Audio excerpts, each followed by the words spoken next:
Hi ಎಲ್ರಿಗೂ ನನ್ನ ನಮಸ್ಕಾರಗಳು. ಎಲ್ಲರೂ ಹೇಗದಿರಿ, ಆರಾಮದಿರಿ ಅಂತ ತಿಳ್ಕೊಳ್ತಾ ನಾವು ಇವತ್ತು ಬಹಮನಿ ಸುಲ್ತಾನರ ಬಗ್ಗೆ ತಿಳಿದುಕೊಳ್ಳೋಣ.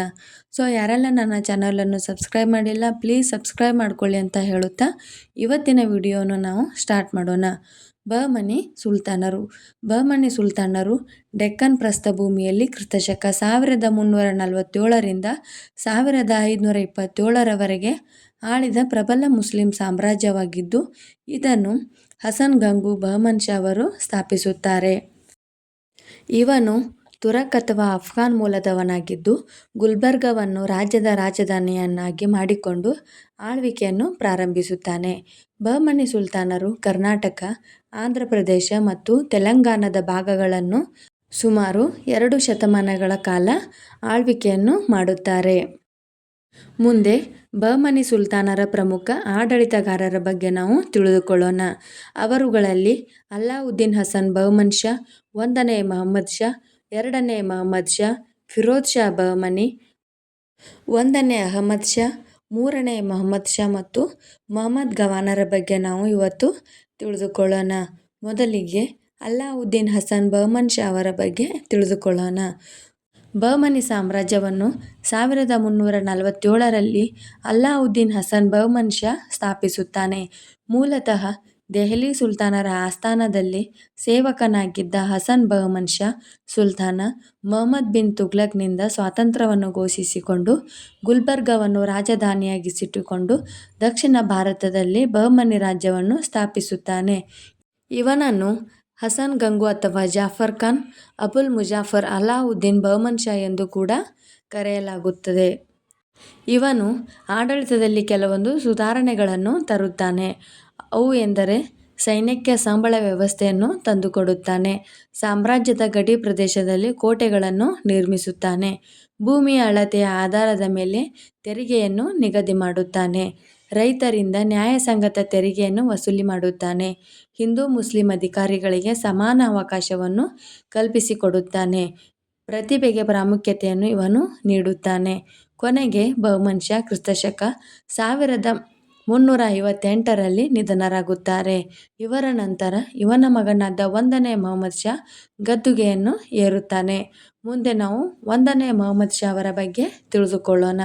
ಇವನು ತನ್ನ ತಂದೆಯಾದ ಅಲ್ಲಾವುದ್ದೀನ್ ಬಹಮನ್ ಶಾ ಅವರ ಮರಣದ ನಂತರ ಕ್ರಿಸ್ತಶಕ 1358ರಲ್ಲಿ ಸಿಂಹಾಸನವನ್ನು ಏರುತ್ತಾರೆ. ವಿಜಯನಗರ ಮತ್ತು ವಾರಂಗಲ್ನ ವಿರುದ್ಧ ಯುದ್ಧಗಳನ್ನು ಪ್ರಾರಂಭಿಸಿ ಯಶಸ್ವಿಯಾಗಿ ಗೆದ್ದು ಬಹಮನಿ ಸಾಮ್ರಾಜ್ಯದ ವಿಸ್ತರಣೆಗೆ ಕಾರಣನಾಗುತ್ತಾನೆ.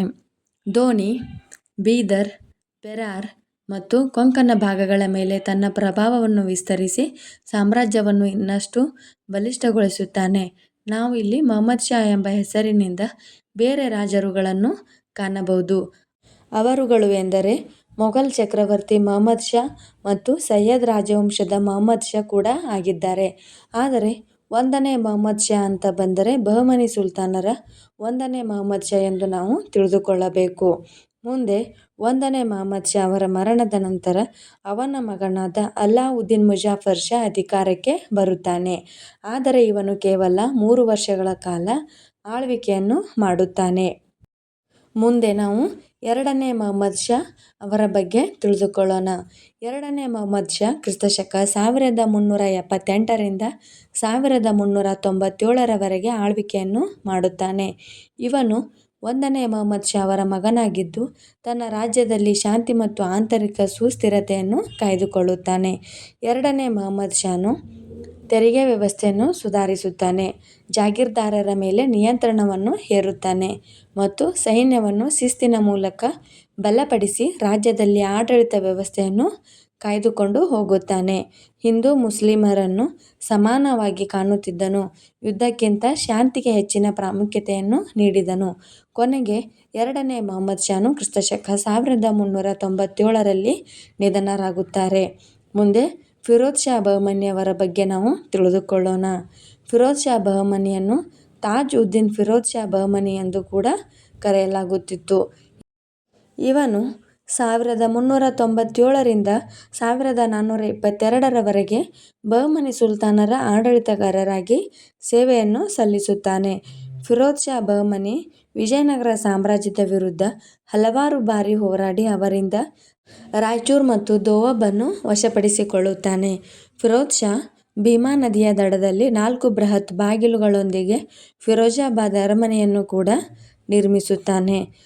ನಾವು ಇಲ್ಲಿ ಫಿರೋಜಾಬಾದ್ ಅರಮನೆಯ ಒಂದು ತುಣುಕನ್ನು ನೋಡಬಹುದು.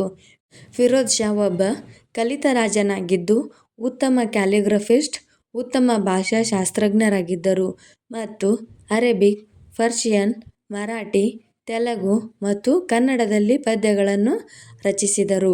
ಕೊನೆಗೆ 1422ರಲ್ಲಿ ಗುಲ್ಬರ್ಗಾದಲ್ಲಿ ನಿಧನರಾಗುತ್ತಾರೆ ಮತ್ತು ಅವರ ಜೀವಿತಾವಧಿಯಲ್ಲಿ ನಿರ್ಮಿಸಲಾದ ಹಾಫ್ತ್ ಗುಂಬಜ್ ಎಂದು ಕರೆಯಲ್ಪಡುವ ದೊಡ್ಡ ಸಮಾಧಿಯಲ್ಲಿ ಅವರನ್ನು ಸಮಾಧಿ ಮಾಡಲಾಗುತ್ತದೆ. ಫಿರೋಜ್ ಶಾ ತಮ್ಮ ಕೊನೆಯ ಕಾಲದಲ್ಲಿ ತಮ್ಮ ಕಿರಿಯ ಸಹೋದರ ಅಹ್ಮದ್ಗೆ ಕಿರೀಟವನ್ನು ತ್ಯಜಿಸುತ್ತಾರೆ. ಮುಂದೆ ನಾವು 1ನೇ ಅಹ್ಮದ್ ಶಾ ಅವರ ಬಗ್ಗೆ ತಿಳಿದುಕೊಳ್ಳೋಣ. 1ನೇ ಅಹ್ಮದ್ ಶಾ ಫಿರೋಜ್ ಶಾ ಅವರ ಕಿರಿಯ ಸಹೋದರನಾಗಿದ್ದು ಕ್ರಿ.ಶ. 1422ರಿಂದ 1436ರವರೆಗೆ ಆಳ್ವಿಕೆಯನ್ನು ಮಾಡುತ್ತಾನೆ.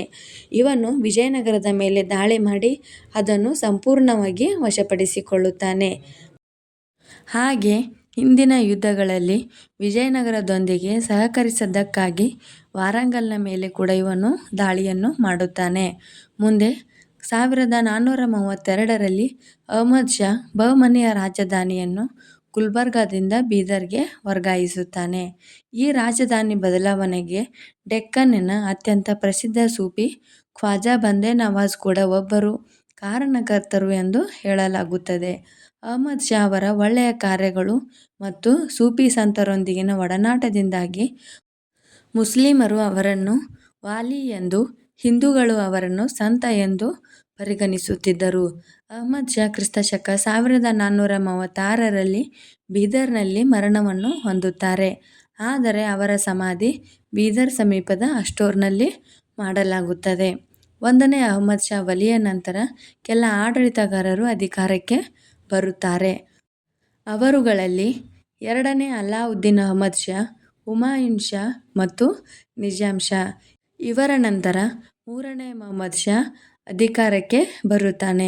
ಇವನು ಕ್ರಿ.ಶ. 1463ರಿಂದ 1482ರವರೆಗೆ ಆಳ್ವಿಕೆಯನ್ನು ಮಾಡುತ್ತಾನೆ. 1463ರಲ್ಲಿ 3ನೇ ಮಹಮದ್ ಶಾ ತನ್ನ 9ನೇ ವಯಸ್ಸಿನಲ್ಲಿ ಸುಲ್ತಾನನಾಗುತ್ತಾನೆ. 3ನೇ ಮಹಮದ್ ಶಾ ಚಿಕ್ಕವನಾದ ಕಾರಣ ಅವನ ಪ್ರಧಾನಮಂತ್ರಿಯಾದ ಮಹಮದ್ ಗವಾನ್ ಆಡಳಿತವನ್ನು ಮುನ್ನಡೆಸಿಕೊಂಡು ಹೋಗುತ್ತಾನೆ. ಮುಂದೆ ನಾವು ಮಹಮದ್ ಗವಾನರ ಬಗ್ಗೆ ತಿಳಿದುಕೊಳ್ಳೋಣ. ಮಹಮದ್ ಗವಾನರು 3ನೇ ಮಹಮದ್ ಶಾ ಅವರ ಪ್ರಧಾನಮಂತ್ರಿಯಾಗಿದ್ದು ಕ್ರಿ.ಶ. 1463ರಿಂದ 1481ರವರೆಗೆ ಆಡಳಿತವನ್ನು ನಡೆಸಿಕೊಂಡು ಹೋಗುತ್ತಾರೆ. ಮಹಮದ್ ಗವಾನ್ ಇರಾನಿನ ಗಿಲಾನಿನಿಂದ ಬಂದ ಪರ್ಷಿಯನ್ ವ್ಯಾಪಾರಿಯಾಗಿದ್ದು ಬಹಮನಿ ಸುಲ್ತಾನರ ಸೇವೆಗೆ ಸೇರಿ ಪ್ರಮುಖ ಮಂತ್ರಿಗಳಾಗುತ್ತಾರೆ. ಇವನ ಪೂರ್ಣ ಹೆಸರು ಖ್ವಾಜಾ ಮಹಮದ್ ಗವಾನ್. ಇವನಿಗಿದ್ದಂತಹ ಬಿರುದು ಎಂದರೆ ಸುಲ್ತಾನ್ ಹುಮಾಯೂನ್ ಶಾ ಅವರಿಂದ ಮಲಿಕ್ ಉಲ್ ತುಜ್ಜರ್ ಎಂದು ಗೌರವಿಸಲ್ಪಡುತ್ತಾನೆ. ಇವನು ಬೀದರ್ನಲ್ಲಿ 1472ರಲ್ಲಿ ಮಹಮದ್ ಗವಾನ್ ಮದರಸಾವನ್ನು ಕೂಡ ನಿರ್ಮಿಸುತ್ತಾನೆ. ಅಲ್ಲಿ ಅರಬ್ಬಿ, ಪರ್ಷಿಯನ್, ತರ್ಕಶಾಸ್ತ್ರ, ಗಣಿತ, ವೈದ್ಯಕೀಯ ಮುಂತಾದ ವಿಷಯಗಳನ್ನು ಕಲಿಸಲಾಗುತ್ತಿತ್ತು. ನಾವು ಇಲ್ಲಿ ಮಹಮದ್ ಗವಾನನ ಮದರಸಾವನ್ನು ನೋಡಬಹುದು. ಕೃಷಿ ಭೂಮಿಯ ಮೌಲ್ಯಮಾಪನ ವ್ಯವಸ್ಥೆ ಇವನು ಜಾರಿಗೆಯನ್ನು ತರುತ್ತಾನೆ ಮತ್ತು ಆಡಳಿತದಲ್ಲಿ ಸುಧಾರಣೆಗಳನ್ನು ಕೈಗೊಳ್ಳುತ್ತಾನೆ. ನೆರೆಹೊರೆ ರಾಜ್ಯಗಳಾದ ವಿಜಯನಗರ ಮತ್ತು ಗಜಪತಿಗಳಂತಹ ವಿರುದ್ಧ ಹೋರಾಡಿ ಜಯಶಾಲಿಯಾಗುತ್ತಾನೆ. ಸ್ಥಳೀಯ ಮತ್ತು ವಿದೇಶಿ ಗಣ್ಯರ ನಡುವಿನ ದ್ವೇಷದ ಕಾರಣ ಸುಲ್ತಾನರ ಆದೇಶದಂತೆ ನಕಲಿ ದೇಶದ್ರೋಹದ ಆರೋಪದ ಮೇಲೆ ಅವರನ್ನು ಕ್ರಿ.ಶ. 1481ರಲ್ಲಿ ಗಲ್ಲಿಗೇರಿಸುತ್ತಾರೆ. ಇಂದಿಗೂ ಬೀದರ್ನ ಮದರಸಾ ಅವರ ಸ್ಮಾರಕವಾಗಿ ಉಳಿದುಕೊಂಡಿದೆ. ಮುಂದೆ ಮಹಮದ್ ಗವಾನ್ ಅವರ ಮರಣದ ನಂತರ ಬಹಮನಿ ಸಾಮ್ರಾಜ್ಯವು ಕ್ಷೀಣಿಸುತ್ತದೆ. ಮಹಮದ್ ಗವಾನನನ್ನು ಬಹಮನಿ ಸಾಮ್ರಾಜ್ಯದ ಸುವರ್ಣಯುಗದ ಶಿಲ್ಪಿ ಎಂದು ಕರೆಯಲಾಗುತ್ತದೆ. ಇವರು ನ್ಯಾಯಪಾಲಕ, ಪ್ರಾಮಾಣಿಕ ಮತ್ತು ವಿದ್ಯಾಪ್ರೇಮಿಯಾಗಿದ್ದರು. ಗವಾನನ ಮರಣದ ನಂತರ ಬಹಮನಿ ಸಾಮ್ರಾಜ್ಯ ಅಂತಿಮವಾಗಿ 5 ಪ್ರತ್ಯೇಕ ರಾಜ್ಯಗಳಾಗಿ ವಿಭಜನೆಯಾಗುತ್ತದೆ. ಅವುಗಳೆಂದರೆ ಬಿಜಾಪುರದ ಆದಿಲ್ ಶಾಹಿಗಳು, ಅಹಮದ್ನಗರದ ನಿಜಾಂ ಶಾಹಿಗಳು, ಗೋಲ್ಕೊಂಡದ ಕುತುಬ್ ಶಾಹಿಗಳು, ಬೀದರ್ನ ಬರೀದ್ ಶಾಹಿಗಳು, ಬೆರಾರ್ನ ಇಮಾದ್ ಶಾಹಿಗಳು ಎಂದು 5 ಪ್ರತ್ಯೇಕ ರಾಜ್ಯಗಳಾಗಿ ವಿಭಜನೆಯಾಗುತ್ತದೆ. ಈ 5 ರಾಜ್ಯಗಳನ್ನು ಒಟ್ಟಾಗಿ ಡೆಕ್ಕನ್ ಸುಲ್ತಾನರು ಎಂದು ಕರೆಯಲಾಗುತ್ತದೆ. ಇವರುಗಳ ಒಕ್ಕೂಟದಿಂದ ತಾಳಿಕೋಟೆ ಯುದ್ಧದಲ್ಲಿ ವಿಜಯನಗರ ಸಾಮ್ರಾಜ್ಯವನ್ನು ಸೋಲಿಸಿರುವುದನ್ನು ನಾವು ಕಾಣಬಹುದು. ಬಹಮನಿ ಸುಲ್ತಾನರ ಕೊನೆಯ ಅರಸ ಕಲೀಮುದ್ದೀನ್ ಶಾ ಬಹಮನಿ. ಮುಂದೆ ನಾವು ಬಹಮನಿ ಸುಲ್ತಾನರು ನೀಡಿದಂತಹ ಕೊಡುಗೆಗಳ ಬಗ್ಗೆ ತಿಳಿದುಕೊಳ್ಳೋಣ. ಅವುಗಳಲ್ಲಿ ಆಡಳಿತ ವ್ಯವಸ್ಥೆ, ಸೈನಿಕ ವ್ಯವಸ್ಥೆ, ಸಾಮಾಜಿಕ ಮತ್ತು ಆರ್ಥಿಕ ವ್ಯವಸ್ಥೆ, ನ್ಯಾಯ ವ್ಯವಸ್ಥೆ, ಶಿಕ್ಷಣ ಮತ್ತು ಸಾಹಿತ್ಯ, ಕಲೆ ಮತ್ತು ವಾಸ್ತುಶಿಲ್ಪಗಳ ಬಗ್ಗೆ ತಿಳಿದುಕೊಳ್ಳೋಣ. ಮೊದಲಿಗೆ ಆಡಳಿತ ವ್ಯವಸ್ಥೆಯ ಬಗ್ಗೆ ನಾವು ತಿಳಿದುಕೊಳ್ಳೋಣ. ಬಹಮನಿ ಸುಲ್ತಾನರು ದೆಹಲಿ ಸುಲ್ತಾನರ ಆಡಳಿತ ವ್ಯವಸ್ಥೆಯನ್ನು ಅನುಸರಿಸಿದರು. ರಾಜ್ಯವನ್ನು 4 ತರಫ್ಗಳಾಗಿ ವಿಂಗಡಿಸಿದರು. ಅವು ಎಂದರೆ ದೌಲತಾಬಾದ್, ಗುಲ್ಬರ್ಗಾ, ಬೀದರ್ ಮತ್ತು ಬೆರಾರ್. ಪ್ರತಿ ತರಫ್ನಲ್ಲಿ ತರಫ್ದಾರ ಎಂದು ಕರೆಯಲ್ಪಡುವ ಒಬ್ಬ ಗವರ್ನರ್ ಇರುತ್ತಿದ್ದರು. ಇವರು ಆಡಳಿತ ಮತ್ತು ಮಿಲಿಟರಿ ವ್ಯವಸ್ಥೆಯ ಮೇಲೆ ನಿಯಂತ್ರಣವನ್ನು ಹೊಂದಿದ್ದರು. ಆದರೆ ಇವರು ಒಟ್ಟಾರೆಯಾಗಿ ಎಲ್ಲವನ್ನೂ ಸುಲ್ತಾನನಿಗೆ ವರದಿಯನ್ನು ಮಾಡುತ್ತಿದ್ದರು. ಮುಂದೆ ಮಹಮ್ಮದ್ ಗವಾನ್ನ ಕಾಲದಲ್ಲಿ 8 ತರಫ್ಗಳಾಗಿ ವಿಂಗಡಿಸಿ ಸುವ್ಯವಸ್ಥಿತ ಆಡಳಿತವನ್ನು ಸ್ಥಾಪಿಸಿದರು. ಹಾಗೆ ಸುಲ್ತಾನನಿಗೆ ಆಡಳಿತದಲ್ಲಿ ಸಹಾಯ ಮಾಡಲು ಮಂತ್ರಿಮಂಡಲವೂ ಕೂಡ ಇತ್ತು. ಅವರುಗಳಲ್ಲಿ ವಜೀರ್ ಎಂಬುದು ಅಂದರೆ ಆಡಳಿತ ಮತ್ತು ಹಣಕಾಸಿನ ಮುಖ್ಯಸ್ಥ, ಮೀರ್ ಜುಮ್ಲಾ ಎಂಬುದು ಸೇನಾ ಮತ್ತು ಆದಾಯದ ಮುಖ್ಯಸ್ಥ, ಅಮೀರ್ ಉಲ್ ಉಮರಾ ಎಂಬುದು ಉನ್ನತ ಸೇನಾಧಿಕಾರಿಯಾಗಿದ್ದು ಹಾಗೂ ಕಾಜಿ ಉಲ್ ಖುಜಾತ್ ಎಂಬುವನು ಮುಖ್ಯ ನ್ಯಾಯಾಧೀಶನಾಗಿದ್ದು, ದಿವಾನರುಗಳು ವಿಭಿನ್ನ ಇಲಾಖೆಯ ನಿರ್ವಹಣೆಯನ್ನು ನಿರ್ವಹಿಸುತ್ತಿದ್ದರು. ಮುಂದೆ ಸೈನಿಕ ವ್ಯವಸ್ಥೆಯ ಬಗ್ಗೆ ನಾವು ತಿಳಿದುಕೊಳ್ಳೋಣ. ಸುಲ್ತಾನ್ ಸೈನ್ಯದ ಕಮಾಂಡರ್ ಆಗಿ ಸೇವೆ ಸಲ್ಲಿಸುತ್ತಿದ್ದನು. ಸೈನ್ಯದ ಉಸ್ತುವಾರಿಯನ್ನು ಅಮೀರ್ ಉಲ್ ಉಮರಾ ನಿರ್ವಹಿಸುತ್ತಿದ್ದನು. ಬಹಮನಿ ಸಾಮ್ರಾಜ್ಯದ ಸೈನ್ಯವು ಪದಾತಿದಳ, ಅಶ್ವಸೈನ್ಯ, ಆನೆಗಳು ಮತ್ತು ಫಿರಂಗಿ ಶಸ್ತ್ರಾಸ್ತ್ರಗಳನ್ನು ಒಳಗೊಂಡಿತ್ತು. ಸೇನಾಧಿಕಾರಿಗಳಿಗೆ ಶ್ರೇಣಿಗಳ ಅನುಗುಣವಾಗಿ ಜಾಗೀರ್ಗಳನ್ನು ನೀಡಲಾಗುತ್ತಿತ್ತು.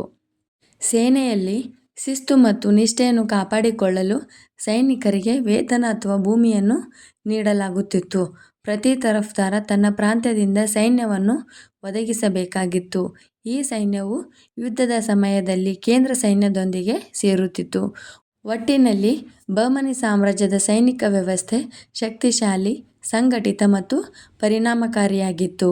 ಮುಂದೆ ಸಾಮಾಜಿಕ ಮತ್ತು ಆರ್ಥಿಕ ವ್ಯವಸ್ಥೆಯ ಬಗ್ಗೆ ನಾವು ತಿಳಿದುಕೊಳ್ಳೋಣ. ಬಹಮನಿ ಸುಲ್ತಾನರ ಕಾಲದಲ್ಲಿ ಹಿಂದೂ ಮುಸ್ಲಿಂ ಸಮುದಾಯಗಳು ಇದ್ದವು. ಧಾರ್ಮಿಕ ಸಹಿಷ್ಣುತೆಯೂ ಕೂಡ ಇತ್ತು. ಹಿಂದೂಗಳಿಗೆ ತಮ್ಮ ಸಂಪ್ರದಾಯ ಪಾಲನೆಗೆ ಅವಕಾಶವನ್ನು ಮಾಡಿಕೊಡಲಾಗಿತ್ತು. ಸಮಾಜದಲ್ಲಿ ಉನ್ನತ ವರ್ಗ, ಮಧ್ಯಮ ವರ್ಗ ಮತ್ತು ಸಾಮಾನ್ಯ ವರ್ಗ ಎಂದು 3 ಬಗೆಯ ವರ್ಗಗಳನ್ನು ಒಳಗೊಂಡಿತ್ತು. ಹಿಂದೂಗಳನ್ನು ಆಡಳಿತದಲ್ಲಿ ಮತ್ತು ಸೇನೆಯಲ್ಲಿ ಸೇರಿಸಿಕೊಳ್ಳಲಾಗಿತ್ತು. ಮಸೀದಿ, ಮದರಸಾ ಮತ್ತು ದರ್ಗಾಗಳ ನಿರ್ಮಾಣಕ್ಕೆ ಹೆಚ್ಚು ಪ್ರೋತ್ಸಾಹವನ್ನು ನೀಡಲಾಗಿತ್ತು. ಕೃಷಿಯು ಆರ್ಥಿಕತೆಯ ಪ್ರಧಾನ ಮೂಲವಾಗಿತ್ತು. ಭೂತೆರಿಗೆಯು ರಾಜ್ಯದ ಪ್ರಮುಖ ಆದಾಯವಾಗಿತ್ತು. ಕೃಷಿಯನ್ನು ಅಭಿವೃದ್ಧಿಪಡಿಸಲು ನೀರಾವರಿ ವ್ಯವಸ್ಥೆಯನ್ನು ಕೂಡ ಇವರು ಮಾಡಿದ್ದರು. ಅರೇಬಿಯಾ, ಪರ್ಷಿಯಾ ಮುಂತಾದ ದೇಶಗಳೊಂದಿಗೆ ವಿದೇಶಿ ವ್ಯಾಪಾರವನ್ನು ಕೂಡ ಇವರು ಮಾಡುತ್ತಿದ್ದರು. ಭೂಮಿಯಿಂದ ದೊರೆಯುವ ಉತ್ಪಾದನೆಯ ಆಧಾರದ ಮೇಲೆ ತೆರಿಗೆಯನ್ನು ವಿಧಿಸಲಾಗುತ್ತಿತ್ತು. ಹತ್ತಿ ಬಟ್ಟೆ ಉದ್ಯಮ, ಕರಕುಶಲ ವಸ್ತುಗಳು, ಲೋಹದ ಕೆಲಸ ಮತ್ತು ಆಯುಧಗಳ ತಯಾರಿಕೆ ಮುಂತಾದವುಗಳು ಇವರ ಪ್ರಮುಖ ಕೈಗಾರಿಕೆಗಳಾಗಿದ್ದವು. ಇವುಗಳಿಂದ ಉದ್ಯೋಗ ಮತ್ತು ಆದಾಯವು ಹೆಚ್ಚುತ್ತಿತ್ತು. ಒಟ್ಟಿನಲ್ಲಿ ಬಹಮನಿ ಸುಲ್ತಾನರ ಆರ್ಥಿಕತೆ ವ್ಯವಸ್ಥೆಯು ಕೃಷಿ ಆಧಾರಿತವಾಗಿದ್ದು ವ್ಯಾಪಾರ ಮತ್ತು ಕೈಗಾರಿಕೆಗಳಿಂದ ಸಮೃದ್ಧವಾಗಿತ್ತು. ಮುಂದೆ ನಾವು ನ್ಯಾಯ ವ್ಯವಸ್ಥೆಯ ಬಗ್ಗೆ ತಿಳಿದುಕೊಳ್ಳೋಣ. ಬಹಮನಿ ಸುಲ್ತಾನರ ಕಾಲದಲ್ಲಿ ನ್ಯಾಯ ವ್ಯವಸ್ಥೆ ಧರ್ಮ ಮತ್ತು ನ್ಯಾಯದ ತತ್ವಗಳ ಮೇಲೆ ಆಧಾರವಾಗಿತ್ತು. ಸುಲ್ತಾನನು ರಾಜ್ಯದ ಪರಮ ನ್ಯಾಯಾಧೀಶನಾಗಿದ್ದನು. ರಾಜ್ಯದ ನ್ಯಾಯ ವ್ಯವಸ್ಥೆಯ ಮುಖ್ಯಸ್ಥನಾಗಿ ಖಾಜಿ ಉಲ್ ಖುಜಾತ್ ಎಂಬ ಅಧಿಕಾರಿ ನೇಮಕವಾಗುತ್ತಿದ್ದನು. ಅವನು ರಾಜ್ಯದ ಎಲ್ಲ ಖಾಜಿಗಳ ಮೇಲ್ವಿಚಾರಣೆಯನ್ನು ಮಾಡುತ್ತಿದ್ದನು. ಮಫ್ತಿಗಳು ಕಾನೂನು ವಿಚಾರದಲ್ಲಿ ಫತ್ವಾ ನೀಡಿ ಕಾಜಿಗಳಿಗೆ ಮಾರ್ಗದರ್ಶನವನ್ನು ಮಾಡುತ್ತಿದ್ದರು. ಮುಸ್ಲಿಮರಿಗೆ ಶರಿಯತ್ ಕಾನೂನು ವ್ಯವಸ್ಥೆ ಮತ್ತು ಹಿಂದೂಗಳಿಗೆ ಸ್ಥಳೀಯ ಸಂಪ್ರದಾಯ ಮತ್ತು ಪಂಚಾಯತ್ ನ್ಯಾಯಕ್ಕೆ ಅವಕಾಶವಿತ್ತು. ನ್ಯಾಯಾಲಯವನ್ನು ಕೇಂದ್ರ ನ್ಯಾಯಾಲಯ, ಪ್ರಾಂತೀಯ ನ್ಯಾಯಾಲಯ ಮತ್ತು ಸ್ಥಳೀಯ ನ್ಯಾಯಾಲಯ ಎಂಬ 3 ಹಂತದ ನ್ಯಾಯಾಲಯವನ್ನು ಒಳಗೊಂಡಿತ್ತು. ಕಾನೂನಿನ ಮುಂದೆ ಎಲ್ಲರೂ ಸಮಾನರು ಎಂಬ ತತ್ವವನ್ನು ಅನುಸರಿಸುತ್ತಿದ್ದರು. ಮುಂದೆ ಶಿಕ್ಷಣ ಮತ್ತು ಸಾಹಿತ್ಯದ ಬಗ್ಗೆ ನಾವು ತಿಳಿದುಕೊಳ್ಳೋಣ. ಮೊಹಮ್ಮದ್ ಗವಾನ್ ಒಬ್ಬ ಶ್ರೇಷ್ಠ ವಿದ್ಯಾಪೋಷಕನಾಗಿದ್ದು, ಸಾಮಾನ್ಯ ಶಕ 1472ರಲ್ಲಿ ಬೀದರ್ನಲ್ಲಿ ಮದರಸಾವನ್ನು ನಿರ್ಮಿಸುತ್ತಾನೆ. ಈ ಕಟ್ಟಡವು ಒಟ್ಟು 3 ಅಂತಸ್ತಿನಿಂದ ಕೂಡಿದ್ದು ಒಟ್ಟು 36 ಕೊಠಡಿಗಳನ್ನು ಒಳಗೊಂಡಿತ್ತು. ಇಲ್ಲಿ ತತ್ವಶಾಸ್ತ್ರ, ಧರ್ಮಶಾಸ್ತ್ರ ಮತ್ತು ವಿಜ್ಞಾನವನ್ನು ಕಲಿಸಲಾಗುತ್ತಿತ್ತು. ಪರ್ಷಿಯನ್, ಅರೇಬಿಕ್ ಮತ್ತು ಉರ್ದು ಭಾಷೆಗಳು ಶಿಕ್ಷಣದ ಮಾಧ್ಯಮಗಳಾಗಿದ್ದವು. ಇನ್ನು ಸಾಹಿತ್ಯ ವಿಚಾರದಲ್ಲಿ ಬಹಮನಿ ಸುಲ್ತಾನರ ಕಾಲದಲ್ಲಿ ಪರ್ಷಿಯನ್, ಅರೇಬಿಕ್ ಮತ್ತು ದಕ್ಕನಿ ಉರ್ದು ಭಾಷೆಗಳಲ್ಲಿ ಸಾಹಿತ್ಯವು ಬೆಳೆದು ಬಂದಿತು. ಮೊಹಮ್ಮದ್ ಗವಾನ್ ಅವರಂತಹ ವಿದ್ವಾಂಸರು ರಿಯಾಜ್ ಉಲ್ ಇನ್ಷಾ ಮತ್ತು ಮನಾಜಿರ್ ಉಲ್ ಇನ್ಷಾ ಎಂಬ ಪ್ರಮುಖ ಕೃತಿಗಳನ್ನು ರಚಿಸಿದ್ದಾರೆ. ಗುಲ್ಬರ್ಗಾದ ಸೂಫಿ ಸಂತರಾದ ಖ್ವಾಜಾ ಬಂದೆ ನವಾಜ್ ಗೇಸು ದರಾಜ್ ಅವರು ಕೂಡ ದಕ್ಕನಿ ಉರ್ದುದಲ್ಲಿ ಬರೆಯುತ್ತಿದ್ದರು. ಮುಂದೆ 6ನೇಯದಾಗಿ ಕಲೆ ಮತ್ತು ವಾಸ್ತುಶಿಲ್ಪದ ಬಗ್ಗೆ ನಾವು ತಿಳಿದುಕೊಳ್ಳೋಣ. ಬಹಮನಿ ಸುಲ್ತಾನರು ದಕ್ಷಿಣ ಭಾರತದಲ್ಲಿ ಇಸ್ಲಾಮಿಕ್ ಕಲೆ ಮತ್ತು ವಾಸ್ತುಶಿಲ್ಪದ ಅಭಿವೃದ್ಧಿಗೆ ಮಹತ್ವದ ಕೊಡುಗೆಯನ್ನು ನೀಡಿದ್ದಾರೆ. ಇಸ್ಲಾಮಿಕ್, ಪರ್ಷಿಯನ್ ಮತ್ತು ಸ್ಥಳೀಯ ದ್ರಾವಿಡ ಶೈಲಿಯ ಪ್ರಭಾವವನ್ನು ಇವರ ವಾಸ್ತುಶಿಲ್ಪದಲ್ಲಿ ನಾವು ಕಾಣಬಹುದು. ಬಹಮನಿ ವಾಸ್ತುಶಿಲ್ಪದ ಪ್ರಮುಖ ಲಕ್ಷಣಗಳು ಎಂದರೆ ದೊಡ್ಡ ಗುಂಬಜಗಳು, ದಪ್ಪ ಗೋಡೆಗಳು, ಕಮಾನುಗಳು ಮತ್ತು ಸ್ತಂಭಗಳ ಬಳಕೆ ಹಾಗೂ ಕಟ್ಟಡಗಳ ಒಳಭಾಗ ಸರಳವಾಗಿದ್ದು ಹೊರಭಾಗದಲ್ಲಿ ಕಲಾತ್ಮಕ ಅಲಂಕಾರವನ್ನು ಕಾಣಬಹುದು. ಬಹಮನಿ ಸುಲ್ತಾನರ ಕಲೆ ಮತ್ತು ವಾಸ್ತುಶಿಲ್ಪಕ್ಕೆ ಅತ್ಯುತ್ತಮ ಉದಾಹರಣೆಗಳು ಎಂದರೆ ಗುಲ್ಬರ್ಗಾದ ಜಾಮಿಯಾ ಮಸೀದಿ, ಹಫ್ತ್ ಗುಂಬಜ್, ಬೀದರ್ ಕೋಟೆ, ಮೊಹಮ್ಮದ್ ಗವಾನನ ಮದರಸಾ, ಅಷ್ಟೂರಿನಲ್ಲಿದ್ದ ಗೋರಿಗಳು ಮುಂತಾದವುಗಳನ್ನು ನಾವು ನೋಡಬಹುದು. ಕಲೆಯ ಕ್ಷೇತ್ರದಲ್ಲಿ ಬಹಮನಿ ಸುಲ್ತಾನರು ಪರ್ಷಿಯನ್ ಕಲೆಗೆ ಹೆಚ್ಚು ಉತ್ತೇಜನವನ್ನು ನೀಡಿದರು. ಇವರ ಕಲೆ ಮತ್ತು ವಾಸ್ತುಶಿಲ್ಪಕ್ಕೆ ಉದಾಹರಣೆಯಾದ ಗುಲ್ಬರ್ಗಾದ ಜಾಮಿಯಾ ಅಥವಾ ಜಾಮಾ ಮಸೀದಿಯನ್ನು ನಾವು ಇಲ್ಲಿ ನೋಡಬಹುದು.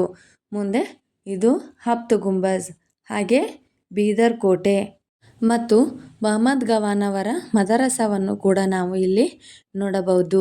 ಹೀಗೆ ನಾವು ಇವತ್ತು ಬಹಮನಿ ಸುಲ್ತಾನರ ಪ್ರಮುಖ ಆಡಳಿತಗಾರರ ಬಗ್ಗೆ ಮತ್ತು ಅವರು ನೀಡಿದಂತಹ ಕೊಡುಗೆಗಳ ಬಗ್ಗೆ ತಿಳಿದುಕೊಂಡೆವು. ಹೀಗೆ ಇನ್ನೂ ಹೆಚ್ಚಿನ ವಿಡಿಯೋಗಳಿಗಾಗಿ ದಯವಿಟ್ಟು ನನ್ನ ಚಾನಲನ್ನು ಸಬ್ಸ್ಕ್ರೈಬ್ ಮಾಡಿ, ಲೈಕ್ ಮಾಡಿ, ಹಾಗೆ ಫಾಲೋ ಮಾಡಿ.